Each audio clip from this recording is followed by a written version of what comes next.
স্বামীজি বলতেন, 500 পুরুষের সাহায্যে ভারতবর্ষ জয় করতে 50 বছর লাগতে পারে, কিন্তু 500 নারীর দ্বারা মাত্র কয়েক সপ্তাহের মধ্যেই তা সম্ভব। এই ব্লগের মধ্যে বেলুড় মঠের গেট খোলা ও বন্ধের সময়, প্রসাদ পাওয়ার সমস্ত তথ্য এবং মঠের সোশ্যাল মিডিয়া সহ অন্যান্য সমস্ত তথ্য দেওয়া রয়েছে। তাই ভিডিওটি স্কিপ না করে সম্পূর্ণ দেখুন, অনেক তথ্য পেয়ে যাবেন। বেলুড় মঠে আসতে গেলে আপনাকে প্রথমে হাওড়া বা বর্ধমান থেকে বেলুড় স্টেশনে আসতে হবে। সেখান থেকে প্রচুর টোটো পেয়ে যাবেন। টোটো করে আপনি বেলুড় মঠ বললেই তারা বেলুড় মঠে নিয়ে চলে আসবে। এই যে সামনেই রয়েছে জিটি রোড। জিটি রোড দিয়ে আপনারা এটা হচ্ছে মূল গেট বেলুড় মঠে। জিটি রোড থেকে ঢোকার মূল গেট। এখানে আপনারা টোটো থেকে নেমে যেতে পারেন, অথবা আপনারা টোটো থেকে এগিয়ে গিয়ে ওই দূরে আরেকটি গেট রয়েছে, সেখানে গিয়ে নামতে পারেন। তো আমি এখানেই নেমে পড়লাম টোটো থেকে নেমে এবার এদিকে যাব। সামনেই রয়েছে রামকৃষ্ণ মিশন সারদা পীঠ। এখানে তো অনেকেই আসেন না, তো এখানটা ঘুরে দেখতে পারেন। খুব সুন্দরভাবে সাজানো রয়েছে, এখানে মায়ের মূর্তি রয়েছে। ভিতরে ভিডিও করা মানা রয়েছে, তাই আপনাদের দূর থেকেই দেখাচ্ছি। এই যে গেটটি দেখছেন, এই গেটটি হলো বেলুড় মঠে প্রবেশের মূল প্রবেশদ্বার, অর্থাৎ এর ভেতর থেকেই বেলুড় মঠ শুরু হয়ে যাচ্ছে। দেওয়া রয়েছে গেটে কখন খোলা থাকে। এপ্রিল থেকে সেপ্টেম্বর সকাল 6:30 থেকে 11:30, আর বিকাল 4টে থেকে 9টা। অক্টোবর থেকে মার্চ সকাল 6:30 থেকে 11:30, বিকাল 3:30 থেকে 8:30 পর্যন্ত খোলা থাকে। গেট দিয়ে ঢুকেই সামনে ডান দিকে রয়েছে মঠের প্রধান অফিস। এখানে থেকেই মঠ পরিচালনা করা হয়।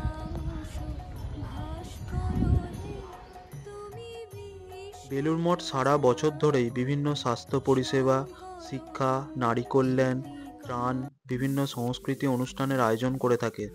তো আপনারা যদি কিছু ডোনেশন করতে চান, তো এই অফিসে এসে করতে পারেন। 10 টাকা টিকিটের মূল্যে এই মিউজিয়ামে অবশ্যই আসবেন। ঠাকুরমা স্বামীজির জীবনের বিভিন্ন গুরুত্বপূর্ণ ঘটনা এবং তাদের ব্যবহার্য জিনিস এখানে সংরক্ষণ করা হয়েছে।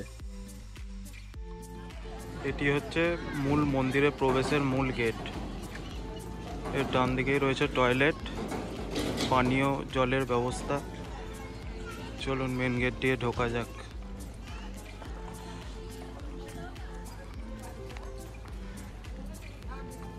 ঢুকেই ডান দিকে রয়েছে জুতাঘর। এখানে জুতা রেখে আপনারা সমস্ত মন্দিরে প্রবেশ করবেন। তবে প্রসাদ পাওয়ার সময় অবশ্যই জুতোটা নিয়ে তবে প্রসাদ পেতে যাবেন।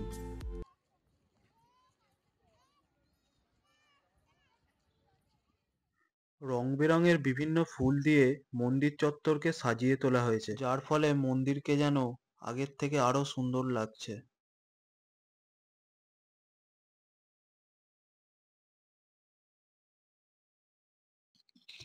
বেলুড় মঠ হল রামকৃষ্ণ মঠ ও মিশনের প্রধান কার্যালয়।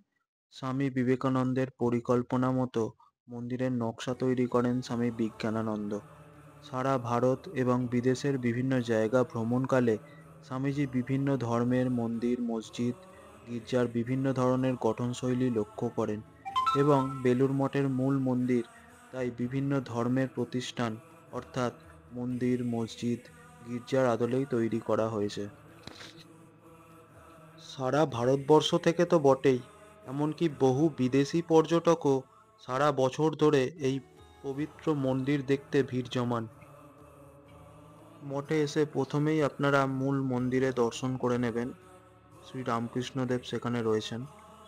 এটা হচ্ছে মূল মন্দির। মূল মন্দিরের ডান দিক যে এই যে রাস্তাটা চলে গেছে, এইখান দিয়ে গিয়ে আপনাদের প্রসাদের কুপন সংগ্রহ করতে হবে। এই রাস্তাটা সোজা মঠের অফিসে চলে গেছে, যেখান থেকে আপনারা প্রসাদের কুপন সংগ্রহ করতে পারেন। এই অফিস থেকে আপনারা প্রসাদের কুপন সংগ্রহ করবেন। তবে প্রসাদের কোনো ধার্য মূল্য নেই, আপনারা খুশি মনে যাই দেবেন তাই গ্রহণ করা হবে। আর চেষ্টা করবেন 10:30 থেকে 11:15টার মধ্যেই কুপন সংগ্রহ করে নিতে, কারণ 11টার পর থেকেই প্রসাদ গ্রহণ শুরু হয়ে যায়।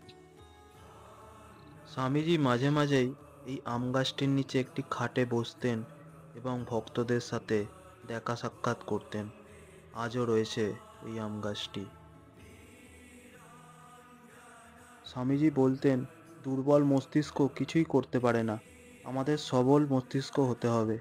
আমাদের যুবকদের প্রথমে সবল হতে হবে, তারপরে ধর্ম। স্বামীজি বেলুড় মঠে এই ঘরেই থাকতেন।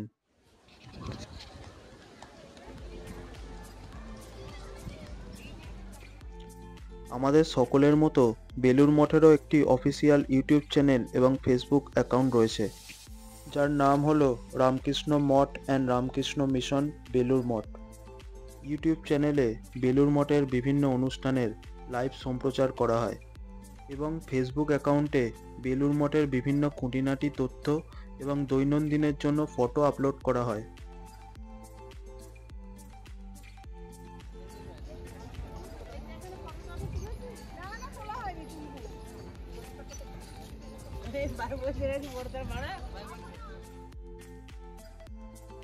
বছরের প্রতিদিনই বেলুড় মঠে প্রচুর ভক্তের সমাগম ঘটে।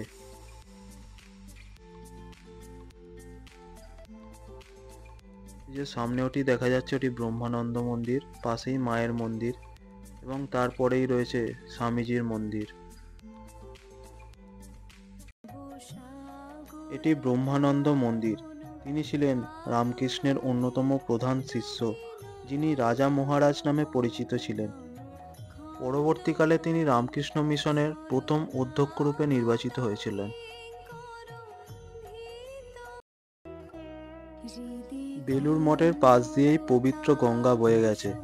আপনারা যদি গঙ্গা স্নান করতে চান তো এখানে এসে স্নান করতে পারেন। মহিলাদের জন্য পাশেই শাড়ি ছাড়ার সুবন্দোবস্ত রয়েছে, কোনো অসুবিধা হবে না।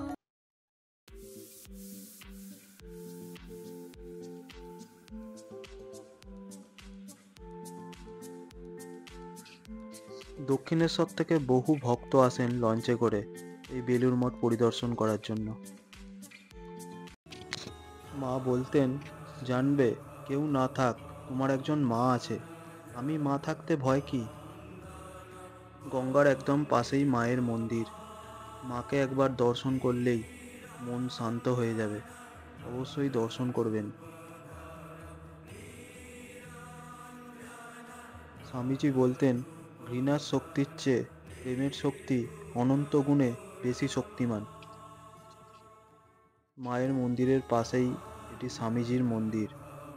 স্বামীজির তিথি পুজো উপলক্ষে নতুনভাবে সাজিয়ে তোলা হচ্ছে এই মন্দিরকে। স্বামীজির মন্দিরের পাশেই এই বাড়িটায় মহারাজ থাকেন। আপনি যদি মহারাজকে প্রণাম করতে চান তো এখানে আসতে পারেন। এই জায়গাটি হলো সমাধিপীঠ। রামকৃষ্ণের অন্যতম প্রধান 7 জন শিষ্যকে এই স্থানেই শেষকৃত্য করা হয়েছিল, তাই এই জায়গাটি খুবই পবিত্র জায়গা।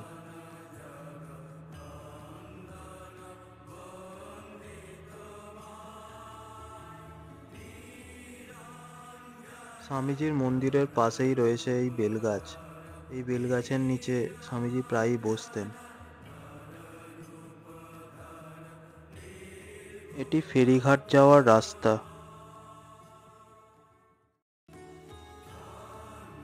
ঠাকুর বলতেন, এক উপায়ে জাতিভেদ উঠে যেতে পারে, সেই উপায় হলো ভক্তি। ভক্তের জাতি নাই, ভক্তি হলেই দেহ, মন, আত্মা সব শুদ্ধ হয়।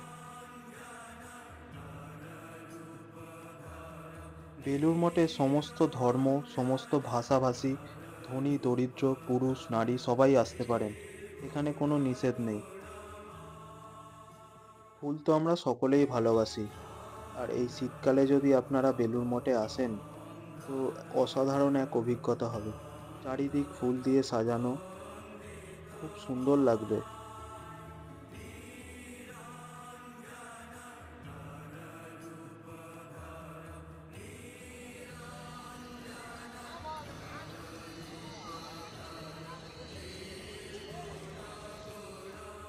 স্বামীজির বাড়ির পাশেই এই গেটটি দিয়ে প্রসাদ পাওয়ার জন্য যেতে হবে। এখানে কুপন দিয়ে আপনারা সোজা চলে যাবেন প্রসাদ হলের কাছে। এটি হলো প্রসাদ কক্ষ। এর ভেতরেই আপনাদের জন্য প্রসাদের ব্যবস্থা থাকবে। এই সুবিশাল প্রসাদ হলে একসঙ্গে কয়েক হাজার মানুষ বসে প্রসাদ পেতে পারেন। দেখুন প্রসাদ গ্রহণ চলছে। আর এই প্রসাদের স্বাদ একবার যারা খাবে তারা তো বারবার আসবে এই প্রসাদ পাওয়ার জন্য। একদম অমৃতর মতো খেতে। যদি বাড়ির জন্য প্রসাদ নিয়ে যেতে চান তো বাড়ি থেকে টিফিন আনবেন, এরা দিয়ে দেবে। ভিডিওতে দেওয়া তথ্যগুলো আপনাদের কেমন লাগলো অবশ্যই কমেন্ট করে জানাবেন। ভালো লাগলে ভবঘুরে বাঙালি ইউটিউব এবং ফেসবুক পেজটিকে অবশ্যই সাবস্ক্রাইব এবং ফলো করে দেবেন। সবাই ভালো থাকবেন। ধন্যবাদ।